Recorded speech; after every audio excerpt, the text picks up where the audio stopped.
안녕하십니까. 실천닷컴 마인드맵 사회 네 번째 경제 네 번째 시간 김성태입니다. 이제 네 번째 시간은 지난 시간에 이어서 그 경제 주체 의사결정 이 부분이죠, 그렇죠? 여기서 이제 정부만 남았어요. 이제 정부만 남았는데 앞에 가계하고 기업 같은 경우는 그냥 이제 그런가 보다 하면서 보셔도 상관없는데 정부만큼은 아닙니다. 정부는 이제 경제 주체 그 역할 중에서도 가장 중요한 부분이고요. 특히나 시험에서 굉장히 많이 다뤄지는 부분이기도 하면서, 그리고 여러분 시험에서는 당연히 다뤄질 수밖에 없는 부분이기도 하죠. 왜 그렇죠? 여러분은 기업을 하실 거 아니잖아요, 그죠? 여러분 물론 가게는 어쩔 수 없이 하는 거지만 기업 하실 거 아니라고요, 그죠? 그렇기 때문에 기본적으로는 어디가 시험에 나올 수밖에 없다는 거예요. 정부가 나올 수밖에 없다는 거죠, 그렇죠? 그리고 정부와 관련해서 가장 중요한 게 또 세율이 나와요, 세율. 그 세금과 관련한 내용은 일단 무조건 중요하다고 생각하셔야 됩니다. 그 세금과 관련된 부분은 당연히 시험에 자주 나오는 것도 있고요. 여러분이 그 공무원 이제 임용이 되셔서 이제 가시면은 그 굉장히 그 세금과의 싸움입니다. 세금과의 싸움이요. 제 여자친구도 정말 그 세금과의 싸움, 그 세금 조금 더 거두려고 정말 고생을 하고 있거든요, 그죠? 제 여자친구가 공무원이라는 건 다 알고 계시죠, 그죠? 그래서 어쨌든 그러다 보니까 여러분 시험에서 당연히 세금은 다뤄질 수밖에 없는 부분이다, 이렇게 이야기를 하는 겁니다. 그래서 이제 정부의 역할을 이제 천천히 하나씩 보면은요, 일단은 정부는 뭘 하려고 할까요? 정부는 뭐 효용의 극대화? 이거 할 수 없죠, 그죠? 이윤 극대화? 이거 의미가 없습니다. 정부한테는 이런 게 의미가 없다는 거예요. 정부는 뭘 해야 되는 거죠? 사회적인 소생을 극대화시키는 거야. 사회적으로 조금 이렇게 안정된 사회, 그리고 좀 우리가 살만한 사회, 이런 걸 만드는 것이 목표라는 거죠, 그렇죠? 그런 게 목표지 이윤이라든가 효용과는 관련이 없다라고 하는 겁니다. 그래서 정부의 역할은 크게 세 가지가 있어요. 크게 세 가지. 하나는 소득의 재분배입니다. 정부의 역할 첫 번째는 소득의 재분배예요. 소득을 재분배한다라고 하는 건요, 일단은 소득을 얻었죠, 그렇죠? 그 얻은 소득이 불공정하게 돼 있을 때, 혹은 너무 어느 쪽에 편중되어 있을 때, 그것을 어떻게 한다는 거예요? 다시 분배한다는 거죠, 그렇죠? 다시 분배한다는 거예요. 일반적으로는 자본주의 사회에서만 발생하는 겁니다. 자본주의 사회에서만 재분배를 하게 되는 거죠, 그렇죠? 그 자본주의 시장 경제에서만요. 그래서 소득 재분배는 기본적으로는 아까 얘기했다시피 어떤 거라고요? 불평등을 해소하는 겁니다. 불평등을 해소하고요. 소득 격차를 완화시키는 거요.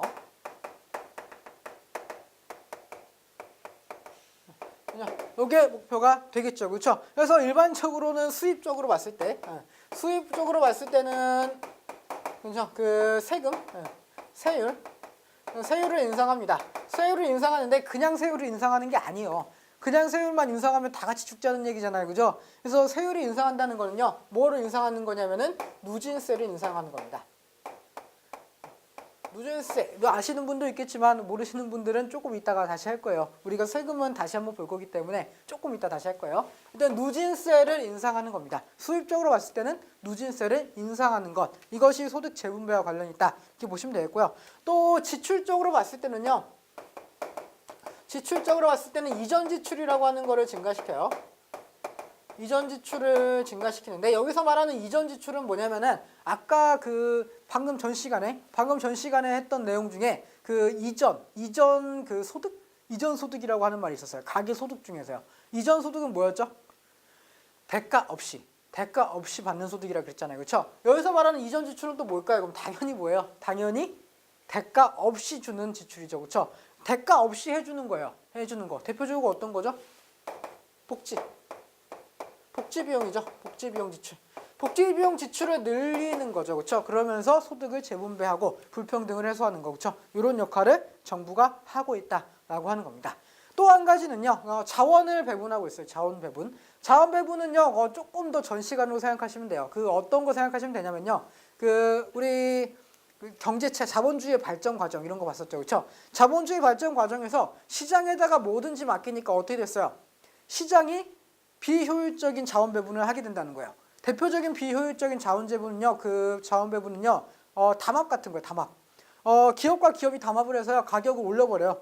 원래는 이렇게 경쟁을 해야 되는 기업들이 오히려 이제 꽁짝꽁짝을 해갖고 자기 이윤을 올려버리는 거죠, 그렇죠? 그래서 누구한테 피해가 가게 하는 거? 소비자에게 피해가 가게 하는 거. 또 어떤 거냐면은 이런 거 있을 수 있죠. 산업사회의 가장 큰 문제점이었던 환경오염 그리고 공공재해 부족 이런 것들도 전부 다 비효율적인 자원 배분이 결과라고 할 수 있겠죠, 그렇죠? 그래서 자원 배분이 비효율적으로 일어나고 있을 때, 비효율적일 때 이것에 어디가 개입하는 거예요? 이거를 정부가 개입하는 거죠, 그렇죠? 정부가 개입해서 이것을 다시 효율적으로 바꿔주는 거, 그렇죠? 이것을 다시 효율적으로 바꿔주는 거, 이것을 자원 배분 기능 이렇게 이야기를 하죠, 그렇죠? 그럼 여기서 조금만 더 합시다. 비효율적인 자원 배분이 일어났다라고 하는 거, 시장에다 맡겼더니 비효율적인 자원 배분이 일어났다. 이걸 뭐라고 부르죠? 이걸 뭐라고 부르죠? 비효율적인 자원 배분. 시장의 비효율적인 자원 배분. 시장 실패라고 부르는 거죠. 그렇죠? 시장 실패라고 부르는 겁니다. 그러면은 여기 어차피 하는 게 복습을 좀 하죠. 그러면은 그 정부가 나서서 이렇게 시장에다 손을 댔어요. 그랬는데 이 시장이 제대로 된 기능을 이제 회복하지 못하고 더 점점 더 이제 그 문제가 골마지기 시작해요. 그래서 정부 정책이 효과가 없게 됩니다. 그걸 뭐라고 부르죠? 그거는 정부 실패 이렇게 부르죠. 그렇죠? 어려운 거 아닙니다. 분명히 지난 시간에 했었어요. 그죠? 정부 실패 이후에 나온 게 신자유주의 뭐 이렇게 얘기했었고요. 그죠? 시장 실패 이후에 나온 게 수정 자본주의 이렇게 얘기했었잖아요. 그죠? 기억이 나셔야 돼요. 만약에 기억이 안 나신다 그럼 어떻게 하시면 돼요? 복습하셔야죠. 그죠? 복습을 꼭 하셔야 돼요. 그죠? 시험 전에 복습하시는 겁니다. 시험 후에 복습하시면요. 한 번 더 보겠다는 얘기잖아요. 그죠? 그러니까 시험 전에 갑자기 기억이 안 나는 게 있다 그러면은 바로 지금 얼른 복습을 하십시오. 네. 그래서 어쨌든 이렇게 자원 배분 기능까지 있다라고 하는 거 보시면 되겠고요. 이거 말고 이제 마지막으로 정말 중요한 거 경제 안정화 정책입니다. 경제 안정화 정책이요. 경제 안정화 정책은요. 이렇게 생각하시면 될 것 같아요. 경기가 변동해요. 경기가 변동하는데 이때 이거에 의해서 문제가 발생합니다. 문제가 발생하고요. 이 문제 발생을 어떻게 하는 거예요? 해결하는 거. 이게 기본이죠. 이게 기본이에요. 그러면은 경기 변동에 따른 문제점은 어떤 게 있냐? 경기가 침체됐을 때 문제가 있겠죠. 그렇죠? 경기가 침체되는 경우가 있을 거고요. 경기가 너무 과열되는 경우가 있을 거예요. 네. 그래서 경기가 침체됐을 때는 어떻게 해야 되는 거예요? 침체됐을 때는 당연히 활성화시켜야 되는 거고요. 과열됐을 때는 어떻게 해야 되는 거죠? 과열됐을 때는 조금 완화시켜야 되는 거죠. 완화시켜야 되는 거예요. 그렇죠? 그래서 이런 일을 하는 게 바로 정부의 역할인데 여기서 경제 안정화 정책이라고 하면요. 크게 둘로 나뉘어요. 경제 안정화 정책은 크게 두 개가 있어요. 하나는 재정 정책이라고 하는 게 있고요. 네, 재정 정책이라고 하는 게 있고 하나는 금융 정책이라고 하는 게 있습니다. 금융 정책이라고 하는 게 있어요.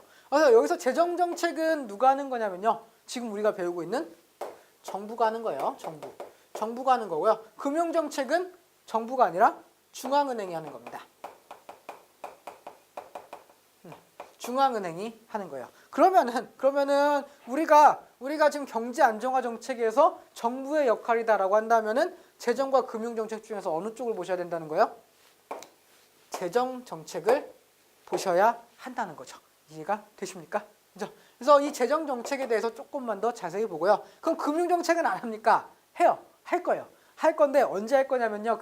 나중에 조금 더 뒤에 가시면요. 인플레이션 할 때 있거든요. 그때 같이 보도록 할게요. 그때 다시 한번 재정 정책도 다시 한번 하고요. 금융 정책도 다시 한번 하도록 하겠습니다. 우선은 지금은 재정 정책만 조금 보고 가도록 할게요. 정부의 재정 정책은요. 첫 번째 이제 경기가 호황일 때 너무 과열됐을 때 이럴 때 일단 문제가 생길 수 있어요. 어떤 문제가 생길 수 있을까요?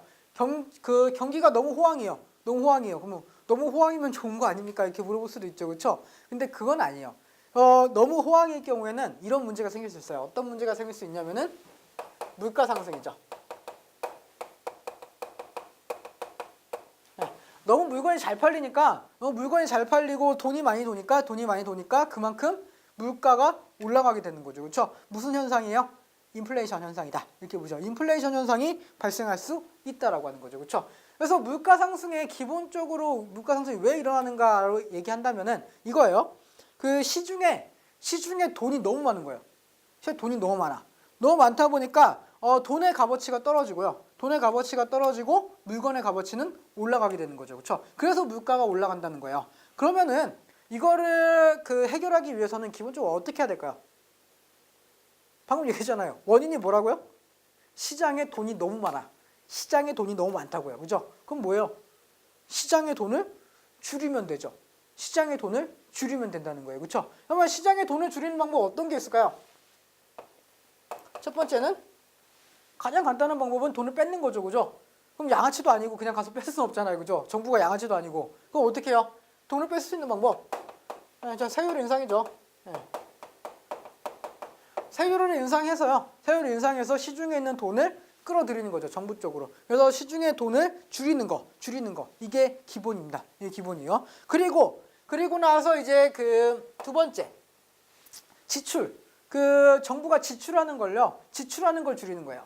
정부가 시장을 위해서 지출해주는 비용이 있을 거 아니에요. 그렇죠? 그런 비용들을 전부 다 줄여버리는 겁니다. 그렇죠? 그래서 지출을 축소시켜요. 그렇죠? 그래서 이렇게 두 가지 방법을 하게 되는데요. 여기서 이 세율을 인상했다라고 했을 때 세율을 인상하면은 누구 입장에서 정부 입장에선 돈이 많이 들어오죠. 그렇죠? 그래서 돈이 많이 들어온다는 건 흑자입니까? 적자입니까? 흑자죠. 흑자. 그죠? 그래서 여기서는 세율 인상을 해서 뭘 한다는 거예요? 흑자를 하는 겁니다. 그렇죠? 그래서 흑자 재정 혹은 흑자 예산 다 좋습니다. 그래서 흑자 재정을 편성한다는 거고요. 그렇죠? 그리고 지출을 축소한다는 거예요. 지출을 축소한다는 거는 시장에 돈을 안 푼다는 얘기잖아요. 그렇죠? 그래서 정부가 돈을 쓰는데 굉장히 인색해진다는 얘기입니다. 굉장히 인색해진다는 얘기예요. 그래서 이걸 뭐라고 하냐면은 긴축 재정 이렇게 부르죠. 그래서 경기가 과열됐을 때 정부가 해야 되는 거 두 가지 뭐죠? 하나는 흑자 재정 혹은 긴축 재정. 그렇죠? 이렇게 보시면 되겠고요. 여기서 긴축 재정이란 말을 일반적으로 많이 써요. 일반적으로 많이 쓰는데 그럼에도 불구하고 이 흑자 재정이 긴축 재정과 일반적으로 같은 말로 쓰인다라고 하는 것을 기억해 두셨으면 좋겠습니다. 네. 그러면 이제 반대로 경기가 침체됐을 때, 그렇죠? 경기가 침체됐을 때 일단 어떤 문제가 생길 수 있을까요? 어떤 문제가 생길 수 있죠? 지금 우리나라의 문제 생각하시면 돼요. 그렇죠? 우리나라 현재 지금 경기가 호황은 아니잖아요. 호황이라고 생각하시는 분 혹시 계십니까? 왜 공무원 준비하고 계시죠? 집이 잘 살고 계신데? 아니죠. 없죠. 그죠? 호황 아니에요. 지금 경기 굉장히 불황이라고 생각하셔야 됩니다. 그래서 이럴 때 발생하는 문제 뭐죠? 실업이죠. 실업. 네, 실업이 발생하게 되는 겁니다. 그렇죠? 실업이 발생하게 되는 거예요. 그래서 실업이 발생할 때는 아까 얘기했다시피 그렇죠? 경기가 이제 활성화된 이유는 호황이 된 이유는 뭐예요? 시중에 돈이 많아서. 그런데 경기가 침체되는 이유는 뭐예요? 시중에 돈이 없어서. 시중에 돈이 없으니까 뭐가 부족해지는 거예요? 구매력이 부족해지죠. 그렇죠? 구매력이 부족해지니까 생산활동이 위축되고요. 생산활동이 위축되니까 기업이 도산하고요. 기업이 도산하니까 실업률이 증가하게 되는 거죠. 이해되십니까? 네. 그래서 그런 상황이잖아요. 그런 상황에서는 일단은 시장에다가 뭘 풀어야 된다는 거죠? 돈을 풀어야 된다는 거죠. 돈을 풀어야 돼요. 그래서 세율은 어떻게 하죠? 세율은 당연히 인하를 해야 되겠고요. 세율을 낮춰서 이제 시중에 돈을 풀어야죠. 그렇죠? 사람들한테 걷는 돈을 줄여서 시중에 돈을 풀어버리는 거예요. 그렇죠? 두 번째는 정부 지출을 확대합니다. 정부 지출을 늘려서요. 시중에다가 돈을 더 투자해 주는 거죠. 정부가 직접 투자를 해주는 거예요. 그렇죠? 그래서 지출을 확대하면은 이제 시장에 돈이 풀리게 되면서 이게 해결이 될 수 있다라고 하는 거죠. 그렇죠? 그래서 여기는 반대죠. 그렇죠? 세율을 인하해서 돈을 많이 못 걷어요. 그렇죠? 돈을 많이 못 걷는데 대신 지출은 확대하죠. 그렇죠? 그러니까 정부 입장에서는 흑자예요, 적자예요? 적자죠. 그렇죠? 그래서 적자 재정 이렇게 부르고요. 그렇죠? 적자재정 이렇게 부르고요. 지출을 확대하고 있죠. 그렇죠? 그래서 지출을 더 확장시키고 확대시킨다라고 해서 무슨 재정? 확장 재정 정책 이렇게 부릅니다. 확장 재정 정책 이렇게 부르게 되는 거죠. 그렇죠? 이해가 되십니까? 그래서 이런 것들이 바로 무엇의 역할이라고 하는 거예요? 정부의 역할이라고 하는 거죠. 그렇죠? 그래서 정부가 이런 것들을 하면서 그 우리 시장에 있는 문제점들을 직접 해결하게 된다라고 하는 겁니다. 그렇죠? 그래서 이런 것들을 정부의 이제 이런 정책, 이런 것들이 효과를 볼 때가 있고요. 보지 못할 때도 있다 그랬죠. 그렇죠? 보지 못하고 경제 문제가 더 심화된다. 그럴 경우 뭐라고 했어요? 정부 실패 이렇게 부른다고 했죠. 다시 한번 이야기했습니다. 네, 이렇게 보시면은 될 것 같습니다. 네, 이렇게 보시면 되겠죠, 그렇죠? 그러면은 이제 그 굉장히 짧게 끝날 수도 있지만 마지막으로 하나 남아 있는 조세 부분 하겠습니다. 조세는 여러분도 반드시 내야 되고요. 사실 지금 내고 있어요. 조세는 세금이죠, 세금. 여러분 소득이 없으면은 소득세는 안 내겠지만 뭐는 내고 있어요. 여러분이 혹시라도 뭐 재산을 갖고 있으면 재산세를 내실 수 있고요. 혹은 소비할 때, 그렇죠? 소비할 때 세금 내시잖아요, 그렇죠? 그 VAT라고 하면서, 그렇죠? 부가세 이런 것도 내시잖아요, 그렇죠? 그래서 그런 것들 다 전부 다 세금이라고 하실 수 있습니다. 특히나 굉장히 나라를 위해서 세금을 많이 바치시는 분들이 어떤 분들이요? 흡연자분들이시죠, 그렇죠? 흡연자분들을 너무 막 뭐라고 치지 마세요, 그렇죠? 그분들 굉장히 애국자십니다, 그렇죠? 그분들 다 이게 그 나라를 위해서 세금을 바치는 거예요, 그죠? 그 기호식품을 쓰시면서, 그죠? 그래서 세금은 굉장히 많이 냅니다, 그죠? 그 담배세에 그것도 되게 많이 들어가 있어요. 교육세도 되게 많이 들어가 있어요. 그래서 굉장히 아이러니하지만 그 담배를 피시면은 우리나라 교육에 굉장히 이바지하고 계신 겁니다. 진짜예요, 진짜입니다. 예. 뭐 사실인데 어떻게? 어쨌든 조세입니다. 조세는 크게 이제 세율에 따라서요. 세율에 따라서는 세 개 정도 이야기를 해요. 세율에 따라서 뭐뭐 있죠? 세율에 따라서 첫 번째는 누진세가 있죠. 누진세는요, 이렇게 할게요. 조금만 좀 밑에다가 누진세가 있고요. 또 하나는 비례세가 있어요. 비례세가 있고 세 번째는 이제 역진세라고 하는 게 있습니다. 이걸 구분하는 건요 간단해요. 기준은 뭐죠? 기준은 과세 표준에 따라서요. 과세 표준은 뭐죠? 또 혹시 과세 표준을 모르실까봐 과세 대상 금액입니다. 과세 대상 금액, 그렇죠? 여기 100원짜리 물건에다가 과세한다. 혹은 뭐 1000원짜리 물건에다 과세한다. 혹은 뭐 10,000원짜리 물건에다 과세한다. 그쵸? 이런 경우죠. 그쵸? 그래서 이렇게 과세의 대상이 되는 금액, 그쵸? 이 금액을 과세 표준 이렇게 부르는 겁니다. 이때 세율이 어떻게 되는가? 세율. 이때 세율이 어떻게 되는가? 이런 거죠. 그쵸? 과세 표준이 증가해요. 과세 표준이 증가하면은 세율도 같이 증가하는 세금이 바로 누진세입니다. 그렇죠? 그래프로 좀 그려보죠. 이거는 그래프를 좀 그려보셔야 돼요.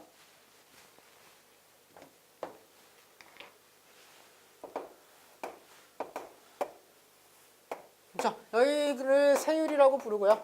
세율이라고 하고 여기를 과세 표준이라고 부를게요. 과표라고 쓰겠습니다. 과표라고 쓸게요. 여기에서 일단 누진세는 어떻게 한다고요? 세율이 증가한다고요. 뭐가 증가하면서? 과표가 증가하면서 세율이 증가한다고요. 그래서 이런 그래프가 되겠죠. 그렇죠? 이게 뭐라고요? 누진세가 되겠죠. 누진세가 되겠고요. 그리고 나서 비례세는 뭘까요? 비례세는 세율이 증가해도 과세 표준이 변동이 없어요. 항상 같은 세율이 적용이 된다는 겁니다. 그렇죠? 그래서 여기서 그래프를 그리면 어떻게 될까요? 과세 표준이 증가하고 있지만 뭐는 세율은 증가하지 않고 있죠. 그렇죠? 이게 뭐래요? 비례세가 되겠고요. 그럼 역진세는 뭐예요? 역진세는 오히려 세율이 감소하는 경우입니다. 감소하는 경우예요. 그래서 그래프로 그리면은 세율이 과세 표준이 증가함에 따라서 오히려 감소하는 이런 그래프가 되겠죠. 그렇죠? 이거를 역진세 이렇게 부르는 겁니다. 그러면요. 여기서 좀 생각을 해볼게요. 누진세는요. 존재할 수 있어요. 당연히 존재해야죠. 그렇죠? 왜? 과세 표준이 증가한다는 건 그 과세 대상 금액이 굉장히 커진다는 거잖아요. 그렇죠? 그래서 그 굉장히 과세 대상 금액이 커지면 커질수록 더 많은 세금을 낸다. 즉 부자면 부자일수록 이 정도의 소비할 수 있는 사람이 많을수록, 그렇죠? 이 정도로 큰 걸 소비할 수 있을수록 더 많은 소비를 할 수 있을수록 더 많은 세금을 낸다는 얘기잖아요. 그렇죠? 그렇기 때문에 이거는 굉장히 공정한 세금이고요. 반드시 존재하는 세금이죠. 비례세는요? 존재하죠. 대표적으로 어떤 거예요? 소비세죠. VAT는 전부 다 몇 프로? 10%잖아요. 그죠? 부가세는 무조건 10%란 말이에요. 여러분이 100원짜리 사든 1000원짜리 사든 100만 원짜리 사든 상관없어요. 무조건 몇 프로? 10%를 낸다는 거죠. 그렇죠? 그러니까 뭐예요? 비례세라고 할 수 있겠죠. 그렇죠? 뭐 이건희라고 해서 저기 맥도날드 갖고 런치 세트 할인 못 받는 거 아니에요. 다 똑같이 할인 받는단 말이에요. 똑같이 10% 내요. 응. 그죠? 또 여러분 베니거스 갔는데 여러분은 가난하니까 5% 받고 이건희는 부자니까 20% 받고 이런 거 아니라고요. 그죠? 모두 똑같이 내잖아요. 그죠? 똑같습니다. 똑같이 내는 거예요. 역진세는요, 그러면? 오히려 과세 표준이 증가하면은 세금을 더 줄여줘요. 세율을 더 줄여준단 말이에요. 가능해요? 안 되죠. 여러분 가만히 있겠습니까? 이렇게 해주면 이렇게 좀 가만히 있었겠어요. 그죠? 당연히 불가능하죠. 절대 있으면 안 되는 일이잖아요. 그렇죠? 그래서 역진세는 현실적으로는 존재하지 않는 세금이다. 이렇게 이야기를 하는 거죠. 이해가 되십니까? 네, 이렇게 하시면 돼요. 네. 그래서 이렇게 보시면은 이제 간단하죠. 간단하게 생각할 수 있는데 이렇게 물어볼 수도 있어요. 방금 같은 경우는 일단은 세율이었죠. 세율과 과세 표준이었어요. 그렇죠? 이런 경우였죠. 그렇죠? 근데 어떤 문제가 나올 수도 있냐면요. 여기를 세액으로 바꿀 수도 있어요. 이런 경우가 있을 수 있죠. 그렇죠? 세액과 과세 표준 이렇게 물어볼 수 있죠. 그렇죠? 세액과 과세 표준 같은 경우는 그래프가 달라진다라고 하는 겁니다. 그렇죠? 세액과 과세 그 세율의 차이는 뭘까요? 세금은 여기다가 세금을 내야 되는 비율이에요. 몇 프로를 내라 이거죠. 그렇죠? 세액은 뭐예요? 실제로 내가 내는 절대적인 금액을 얘기하는 거죠. 그렇죠? 절대적인 금액을 얘기하는 거예요. 그러면은 여기가 세율에서 세액으로 바뀌었을 때 이렇게 간다. 이렇게 과세 표준의 증가에 따라서 세액이 일정하게 증가하는 이거는 뭐라고 할 수 있을까요? 이거는 비례세입니다. 이거는 비례세가 되는 거예요. 그렇죠? 왜 비례세죠? 그냥 보시면 되죠. 그죠? 보시면 되죠. 일정하게 증가하는가 보시면 되죠. 그렇죠? 네. 100원짜리에 10%를 부과했어요. 그렇죠? 얼마죠? 10원이죠. 그죠? 10원 낼 거 아니에요. 그죠?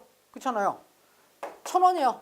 1000원짜리에 10% 부과하죠. 그렇죠? 그러면 세율은 증가했어요? 안 증가했어요? 세율은 안 증가했잖아요. 세율은 증가하지 않았어요. 세율은 증가하지 않았는데 세액은 얼마로 증가했어요? 100원으로 증가했잖아요. 그렇죠? 그래서 과세 표준이 증가할수록 일정하게 증가하는 거. 왜? 세율이 증가하지 않으니까 일정한 수준으로 증가하는 게 바로 비례세다라고 하는 거죠. 그렇죠? 그래서 비례세를 세율로 쳤을 때는 이런 그래프가 나오지만 여기서는 세액으로 쳤을 때는 이렇게 증가하는 그래프가 나올 수 있다라고 하는 거죠. 그렇죠? 내가 그 교수님이라면요. 이거 내고 싶어요. 당연히 내고 싶죠. 그죠? 얼마나 좋습니까? 그죠? 내기 좋잖아요. 내기 좋잖아요. 그림만 딱 그려놓고요. 되게 부주의 하신 분들 있잖아요. 그렇죠? 그런 분들을 노리고 내는 문제죠. 그렇죠? 그 부주의 하시는 분들이 이걸 안 보시는 거예요. 이런 거 안 보죠. 그렇죠? 이런 거 안 보고 그냥 이거 그래프 모양만 보고 세금? 그래프? 비례세가 아니라 뭐라고 보는 거예요? 누진세 이렇게 보는 거죠. 그렇죠? 그럼 틀리는 거죠. 그렇죠? 그럼 틀리고 시험 다시 한번 보시고 그죠? 원래 그렇게 되는 거예요. 그죠? 그런 분들을 노리고 내는 문제 낼 수 있다라고 하는 겁니다. 그죠? 그러면은 세액으로 쳤을 때 누진세는 어떻게 적용될까요? 누진세요. 누진세는요. 오히려 과세 표준이 낮을 때는요. 낮을 비례세에 비해서 세금이 덜 나와요. 그런데 과세 표준이 증가하면 증가할수록 어떻게 된다는 거예요? 더 많은 세금을 내게 된다는 거죠. 그렇죠? 이런 그래프가 나오게 된다는 겁니다. 이거는 누진세에 해당하겠죠. 그렇죠? 누진세에 해당하겠죠. 그럼 역진세는 그럼 어떻게 나올까요? 역진세는 뭐 어떻게 나올지는 뭐 정확하게 알 수 없지만 뭐 이런 그래프가 나올 수도 있고요. 예측 봤을 때 이런 그래프가 나올 수 있죠. 그렇죠? 과세 표준이 증가하면서 오히려 세율이 줄어드니까 세액은 조금씩은 증가하는데 크게 증가하지 않는 거예요. 그렇죠? 이런 그래프 나올 수 있고요. 또 어떤 그래프 나올 수 있을까요? 이런 그래프가 나올 수 있죠. 네. 모든 사람이 똑같이 내게 되는 거죠. 이런 세금 이렇게 될 수 있죠. 그렇죠? 이런 것도 역진세의 하나가 될 수도 있다라고 하는 겁니다. 그렇죠? 어떤 그래프가 나오든지 간에 누진세랑 비례세를 중심으로 보시면은 충분히 다 푸실 수 있을 거라고 생각이 드네요. 네, 이렇게 보시면은 될 것 같고요. 그리고 마지막으로 한 가지만 볼게요. 마지막 한 가지만. 두 가지 정도 봐야겠네요. 죄송합니다. 누진세에서요.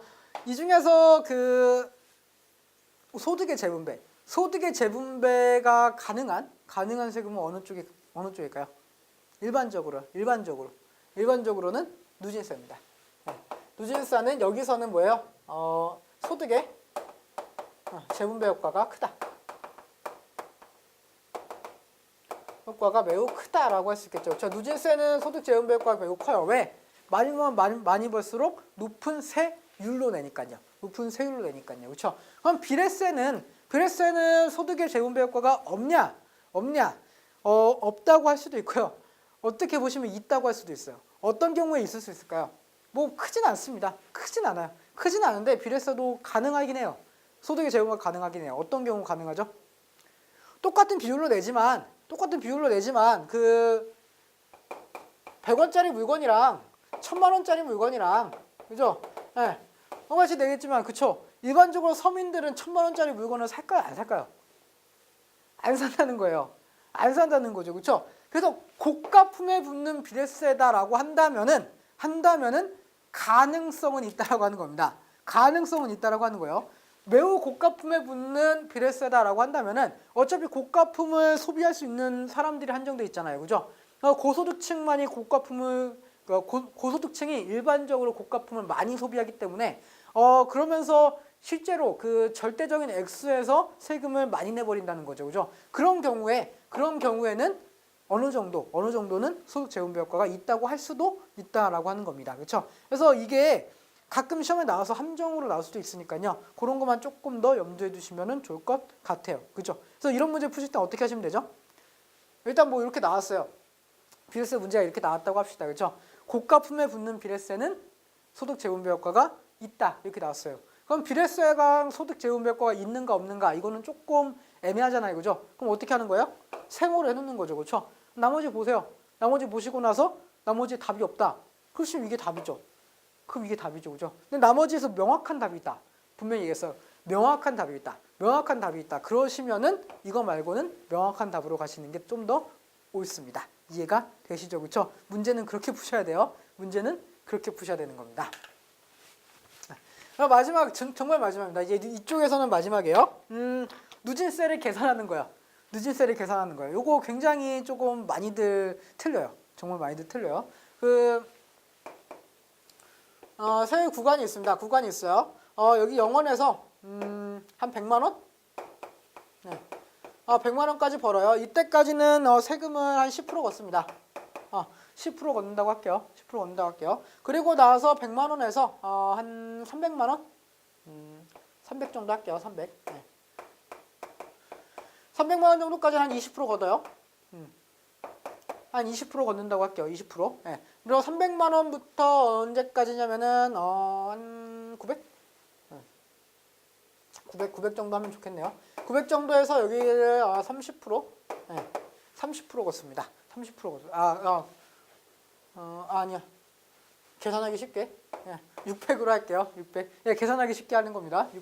600만 원을 하는데 600만 원까지 벌면은 여기는 30%까지를 걷겠다라고 이야기를 했습니다. 그렇죠? 그런데 여기서 이제 제가 진짜 본다는 거 아니고 예를 드는 거예요. 예를 들어서 제가 한 500을 벌어요. 500만 원을 번다고 했을 때 그럼 세금은 얼마를 내야 되는가? 그렇죠? 그러면 여기서 많은 사람들이 어떻게 하냐면요. 500만 원에다 30% 때려버려요. 그래서 뭐 얼마? 500 곱하기 100분의 30, 10분의 3 이렇게 해갖고 땡땡 해갖고 3, 5, 15, 150만 원. 너 500만 원을 벌고 있으니까 150만 원을 쳐내라 이렇게 얘기하죠. 그죠? 아니라고요. 이렇게 하시면 안 된다고요. 이렇게 하시면 안 되는 거고요. 여기 100만 원하고 300만 원하고 600만 원 있으면요. 여기 구간을 설정하는 거예요. 제가 얼마를 버는다고 했죠? 아까 여기 한 요쯤에서 여기가 제가 버는 게 500이라고 할게요. 500만 원을 번다고 할게요. 그럼 여기서 100만 원까지는 10%를 걷는 거예요. 100만 원까지는 10% 걷습니다. 100만 원 곱하기 10%. 100분의 10 이렇게 하는 거죠. 그렇죠? 300만 원까지요. 여기 100만 원 빼고요. 여기서부터 여기까지 이 구간 있죠. 그렇죠? 이 구간에서는 20%를 걷는 거예요. 왜? 여기까지 세율이 20%니까. 그러면 100에서 300 빼면 얼마예요? 200만 원이죠. 그렇죠? 200만 원까지는 얼마? 20%를 걷는다고요. 20%를 걷는다고요. 그렇잖아요. 그죠? 그리고 나서 마지막으로 여기서 여기까지는 30%를 걷습니다. 근데 600만 원까지 30%니까 600만 원에다 때리는 게 아니라요. 제가 얼마 벌어요? 500만 원을 번다고 했잖아요. 그죠? 그래서 뭐 얼마예요? 예, 200만 원에다가 100분의 30 이렇게 해서 계산을 하는 겁니다. 다 계산하면 얼마 정도 나와요? 대충 계산하면은 여기 10만 원, 여기는 40 나오고요. 여기는 60 나오겠네요. 그렇죠? 그래서 합치면은 얼마 나오는 거예요? 100만 원 나오는 거네요. 그렇죠? 110만 원 나오는 거예요. 그렇죠? 110만 원을 내가 세금으로 내야 된다. 이렇게 계산을 하시는 거라는 겁니다. 그렇죠? 그냥 막 대충 막 이렇게 막 뭉뚱그려서 막 때리지 마세요. 그죠? 그렇게 때리는 게 아니라요. 정확하게 계산을 해 주셔야 된다는 겁니다. 이해가 되시죠? 그죠? 이렇게 계산하시면 될 것 같아요.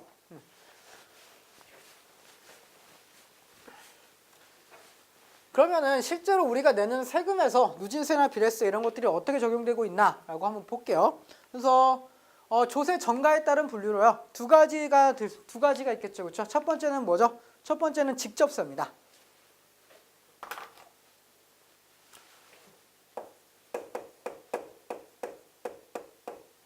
직접세가 있고요. 여기는 간접세예요.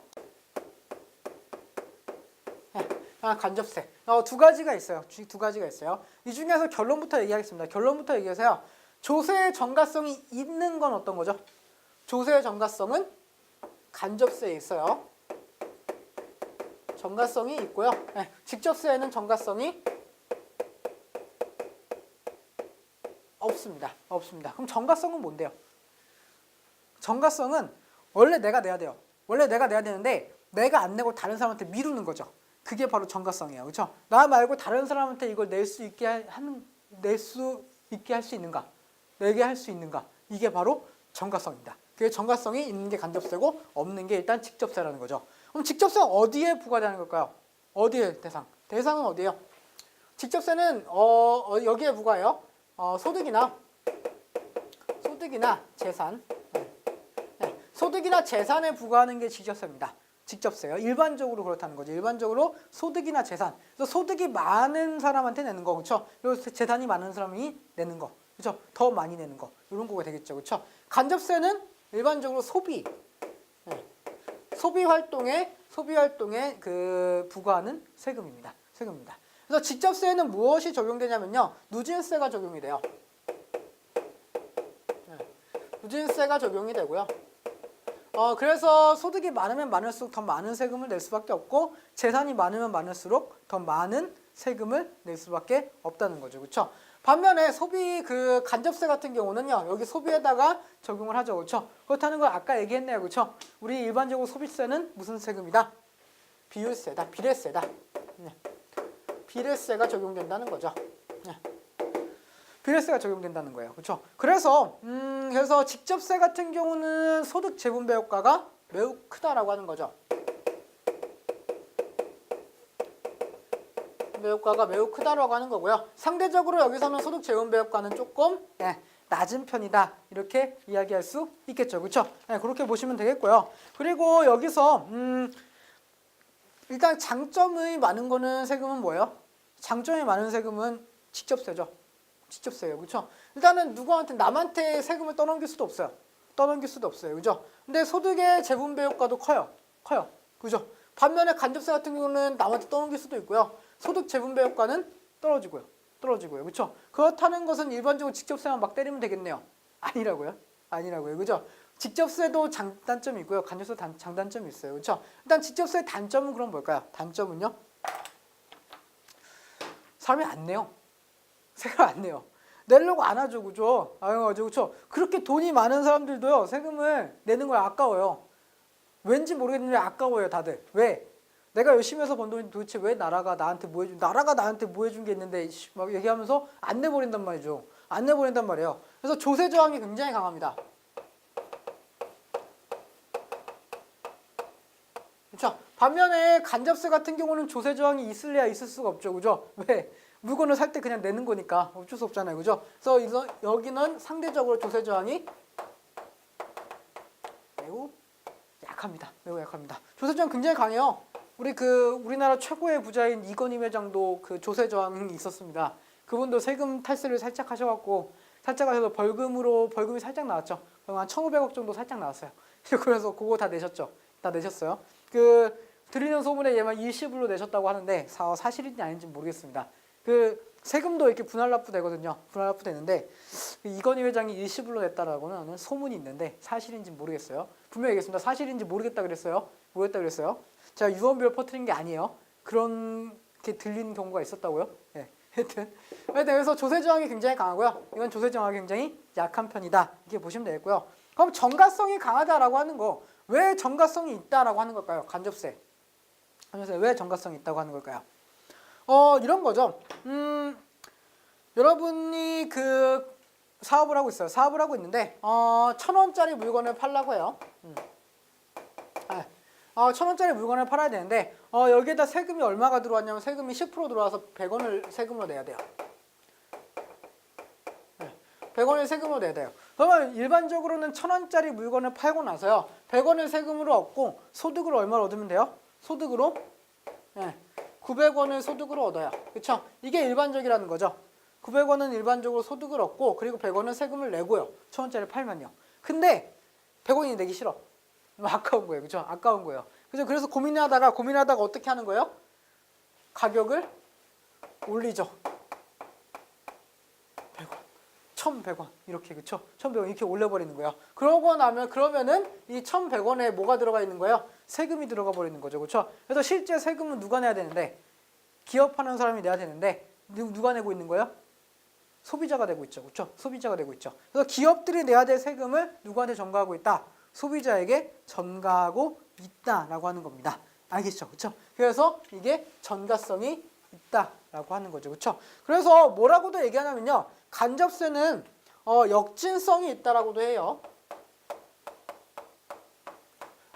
왜냐? 이렇게 전가가 가능하다 보니까 오히려 가난한 사람들이 더 세금을 많이 내게 되는 거예요. 그렇죠? 그런 경우가 생길 수 있으니까 그래서 역진성이 있는 세금이다 이렇게 얘기하는 겁니다. 이게 역진세라고 하는 건 아니에요. 역진세라고는 안 했습니다. 이거 간접세는 역진세야 이렇게 얘기한 게 아니라요. 간접세는 비례세가 적용되지만 뭐가 있다는 거예요? 역진성. 조금은 그 불공정한 면이 있다라고 하는 것을 분명히 이야기를 했습니다. 여기서 분명히 이야기를 했어. 역진성이 있다라고 얘기했습니다. 역진세가 아니에요. 그죠? 그래서 이 정도까지는 반드시 여러분이 기억을 하셔야 됩니다. 그래서 세금의 종류라든가 이런 것들 굉장히 시험에 잘 나오거든요. 그래서 이것들 이제 시험에 나오면요. 100% 맞추셔야 돼요. 어려운 문제가 아닌데 이런 거를 틀리시면 도대체 그 진짜 어려운 문제는 어떻게 하시려고요. 그죠? 그래서 이런 문제들은 그냥 조금 눈에만 익혀두시고 좀 암기 조금 하시고 복습 조금 하시면은 너무 쉽게 나오는 문제들이기 때문에 시험에 나오시면요. 기쁜 마음으로 푸시면은 될 것 같습니다. 네. 그래서 마지막으로 이제 여기서 문제 하나만 풀어볼게요. 되게 오랜만에 문제를 풀어보는 것 같죠, 그죠? 한번 풀어봐야죠. 개념 확인 문제 좀 풀어볼게요. 개념 확인 문제. 다음 그림에 나타난 세율 적용 방식 A에서 C에 대한 옳은 설명을 골라라 이렇게 돼 있죠. 그래서 여기서 A부터 C까지 보면 여기서 세율이라고 돼 있네요, 그렇죠? 세율이라고 돼 있고 A, B, C의 그래프 이게 그 라인이 돼 있어요, 그죠? 그래서 A는 뭐죠? A는 보니까 과세 표준이 증가하면서 세율이 증가하고 있네요. 뭐죠? 누진세. 누진세에 해당하겠죠, 그렇죠? 두 번째 B는 그 과세 표준이 증가하지만 세율은 변하지 않아요. 이거는 비례세라고 할 수 있겠죠. B는 비례세가 되겠고요. 네. C는 뭐죠? C 같은 경우는 오히려 세율이 줄어들죠. 과세 표준에 따라서 이거는 역진세에 해당하겠죠. 네. 이렇게 놓고 푸시면 되는 문제네요. 하나씩 보겠습니다. A는 일반적으로 납세자와 담세자가 일치한다. 납세자와 담세자가 일치한다. 이거 뭐죠? 납세자, 그 내야 되는 사람, 담세자, 실제로 부담하는 사람, 그죠? 일치한다. 즉, 조세의 전가성이 없다. 누진세는 조세 전가성이 일반적으로 없다라고 이야기를 했습니다. 그렇죠? 그래서 맞는 얘기죠. 그렇죠? 직접세에 해당하는 거니까요. B는 과세 표준이 높아짐에 따라서 일정한 비율로 세액이 증가한다. 세액이 증가한다. 비례세 같은 경우는 일정한 비율로 세액이 증가하잖아요. 그렇죠? 세율이 증가하는 게 아니라 세액이 증가한다 그랬으니까 맞는 표현이죠. 그렇죠? 특히나 뭐도 맞아요? 이것도 맞죠? 일정한 비율이란 말도 맞아요. 일정한 비율로 세액이 증가하는 것도 맞아요. 아까 분명히 말씀드렸잖아요. 그렇죠? 세율이 같기 때문에 세액은 일정한 비율로 증가할 수밖에 없다라고요. 이해가 되십니까? 그죠? 그래서 이건 맞아요. 그죠? 그러면은 여기서 또 하나 하나만 더 보고 갑시다. 그러면은 누진세는요. 누진세도 점점 세액이 증가하잖아요. 세율도 증가하지만 세액도 증가해요. 세액도 증가해요. 그런데 여기서는 과세표준과 그 세액이 일정한 비율로 증가하죠. 그렇죠? 근데 누진세는 어떻죠? 누진세는 세액이 뭐보다 더, 그렇죠? 과세표준의 증가보다 세액의 증가가 더 크다. 이렇게 말해야 누진세가 될 수 있다라고 하는 겁니다. 이해가 되시나요? 이거 되시죠? 이거 되셔야 돼요. 그렇죠? 일정한 비율로 세액이 증가하는 거는 비례세. 그리고 과표가 증가함에 따라서 세액이 더 크게 증가하는 거. 더 크게 증가한다. 그러면은 누진세. 이렇게 하시면 되겠죠. 이해가 되십니까? 네. 이렇게 보시면 되겠고요. 디귿 C를 적용하더라도 역진세를 적용하더라고요. 높은 과세표준에 부과된 세액이 낮은 과세표준에 부과된 세액보다 많다. 알 수 없죠. 알 수 없습니다. 어떻게 알 수 있습니까? 알 수 없죠. 알 수 없죠. 그 세율이 얼마인지 알아야 되잖아요. 그죠? 정확하게는 알 수 없다는 거죠. 그렇죠?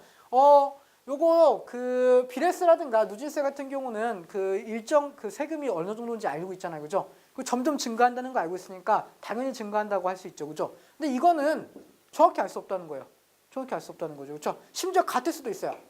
같을 수도 있어요. 아까 얘기했죠. 그죠? 어떤 그래프가 나올 수도 있다고요?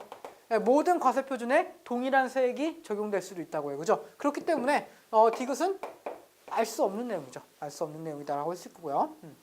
B, C에 비해서요. A가 조세의 역진성이 높다. 조세의 역진성이 가장 높은 거는 당연히 역진세고요. 그 다음이 비례세, 누진세가 가장 역진성이 낮다라고 할 수 있겠죠. 그렇죠? 답은 몇 번이죠? 기역과 니은 1번 하시면은 되겠습니다. 이해가 되시죠? 그렇죠?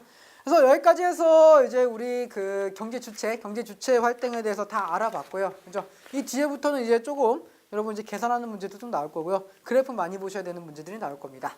이제 수요와 공급 법칙 이런 것들을 조금 봐야 되겠죠. 그죠? 그래서 오늘까지 하신 내용들요. 복습 철저하게 해주시고요. 다음 시간에 뵙겠습니다. 수고하셨습니다.